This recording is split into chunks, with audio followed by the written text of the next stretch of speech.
Care to remark further on the bill before us? Representative Davis. Thank you, Mr. Speaker. I want to thank the kind gentleman from Waterbury, the chairman of the Finance Committee, for his kind recognition of the hard work that was put in to try to come to a bipartisan agreement on many of these tax issues. As truly seen in the last vote that was taken on the amendment, I think both sides of the aisle in the General Assembly, both here and in the Senate, agree that these tax changes were necessary and they were things that we all supported going into this deficit mitigation plan here today. To that point, I just had a quick question on one section of the bill to the proponent of the bill, if I may. In Section 35, we're talking about enterprise zones and extending the tax credit to all businesses that are created in these enterprise zones. And through you, Mr. Speaker, if the kind gentleman could just clarify, perhaps for legislative intent and for our edification here in the chamber, that the intent of this section is not so that a business could move from one municipality to another and take advantage of these enterprise zone tax credits and really have no net win for the state. The intention is to help try to create those businesses in these enterprise zones, perhaps coming from outside the state or a brand new business being created. Is that correct through you, Mr. Speaker? Representative Berger. Through you, Mr. Speaker, that is correct. The intent is to spur that within the 17 municipalities that currently have an enterprise zone, new businesses, and from the original intent, but part of Connecticut First, to the good representative that was not previously called, it centers on bioscience, clean technology, and cybersecurity. Through you, Mr. Speaker. Representative Davis.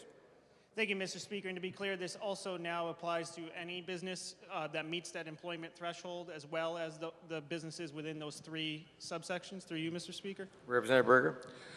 Through you, Mr. Speaker, it does not. It is focused on those three sector developments in discussion with OPM, but it does require an employment threshold, but does not include, through you, Mr. Speaker, any new business. It was thought that we would start it out, which was the original intent of the Connecticut First bill, which covered these three sectors, see how that was received through the enterprise zones and through the 17 municipalities that have them, and then obviously expand on that if we thought it was appropriate in Finance, Revenue, and Bonding, and then through Commerce Committee. Through you, Mr. Speaker. Representative Davis. Thank you, Mr. Speaker, and I thank him for that answer. Certainly, we would want to do all that we can to try to grow those jobs, especially in those distressed municipalities that have enterprise zones, and some of those municipalities that were targeted as enterprise zones nonetheless. And perhaps in the upcoming session or in future sessions when we discuss this, we can include all businesses rather than just those three, and I know that that's an ongoing discussion that we will continue to have. And I thank the kind gentleman for his answers. I did come here today with the hope, the dream that we could come to this true bipartisan agreement. It seemed we were very close. We were so close, in fact, that we came to agreements on the tax side of things, something that I deal most particularly with, but also came very close on agreement on many of the spending side of things that we were hoping to address here in this deficit mitigation plan. Unfortunately, I found it disconcerting that we weren't able to come to those agreements, that we were unable to find those long-term structural changes into those out years that could get everybody on board with the changes that we're making in this particular fiscal year during this deficit mitigation plan. But what was particularly surprising to me was that when we received the call from the governor calling us into special session for this special session to deal with the deficit mitigation plan, there was a line within that proclamation that said, whereas changes to our business tax structure to encourage businesses to test new ventures and expand are necessary as we continue the state's progress in creating new jobs and further growing our economy. And literally, when I read that, I almost fell backwards into my chair because I was standing at the time when I read it. And I said to myself, holy smokes, this sounds like something I might have said a few months ago and might have been something that was said by so many of our colleagues here in this chamber, that the tax structure and the ideas that we passed in these last few months were actually harming our economy rather than improving them. And in fact, I was very surprised to see that language in here because we were being told by many in legislative leadership and elsewhere throughout the state that the tax changes that we passed in May and June actually had no impact. In fact, there was an infamous quote that said the boardroom of one of these businesses that it was directly impacted by these changes, that the boardroom makes their decisions not based on the tax environment in the state of Connecticut, inferring that there was some other reason that they were making their decision to leave the state of Connecticut, perhaps. But taxes weren't that reason. But then we see here in this call to this special session, when it was delivered by His Excellency the Governor, that we, in fact, need to make these changes here today because those changes that we did a few months ago have negatively impacted our economy and have actually stopped growth in our state. And it brings to the question of why we're even here today. And in that call, it talks about Wall Street going down and revenues going down. But truthfully, the reason why our revenues are going down might very well be in the case that the job growth that we have seen here in the state of Connecticut has been job growth in low-paying sectors of our economy. We are being told month after month that our economy is improving, that we're doing things correctly, we're getting better, that we have more jobs. In fact, that we're almost at the national unemployment rate. The unemployment rate is lower than it originally was when I took office and when Governor Malloy took office, and these are because of the practices that we were doing here in the state of Connecticut. But in fact, if you look at the data, most of those job gains were actually in lower paying jobs. So individuals were laid off, they lost their jobs, they were unable to find work, so they had to settle for a lower paying job, and or those entering the workforce had to enter into lower paying jobs.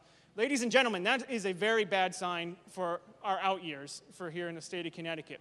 Because instead of our budget being based on the assumptions that we made just a few months ago of income growth and the growth in our economy that we were projecting, we've found ourselves here today, and we will find ourselves again in a few months, as I'm sure we'll come back and have to make adjustments to this budget, as well as in the out years, because that income growth is not happening due to the policies that we have been passing in this legislature for year after year after year that are driving businesses to leave our state and also for businesses to underemploy many of their employees that they are now hiring. I also found it quite interesting that in Section 32 of the bill, as the kind gentleman from Waterbury had just been discussing with the chairman of the Finance, Revenue, and Bonding Committee, that we are in fact diverting revenue that was intended to go into the Special Transportation Fund from our sales tax revenue.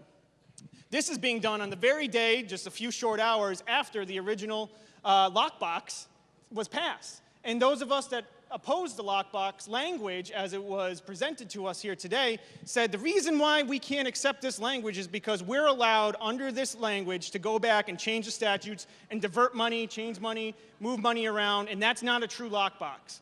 Well, what are we doing here right now just a few hours later? We're proving our point. We're proving the exact point that we were just arguing just a few hours ago, that in fact, when given the opportunity, we will try to divert that revenue from the Special Transportation Fund in almost every example that we've had. And that can be seen in past budget after past budget after past budget, and unfortunately, even under this deficit mitigation plan that unfortunately could not have a bipartisan agreement.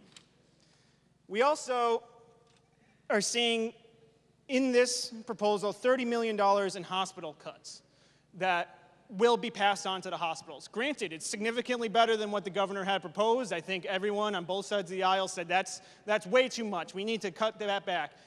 Us on this side of the aisle had for a long period of time argued that in fact we shouldn't be cutting anything to these hospitals, that they're paying this tax to the state of Connecticut under the guise that they would be receiving that money back so that they can get Medicaid reimbursement.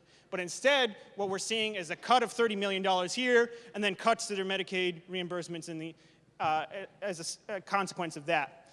But what has been sold to the people of Connecticut, or at least an attempt to sell us on accepting these cuts, is that there's exorbitant pay to the executives of these nonprofit hospitals.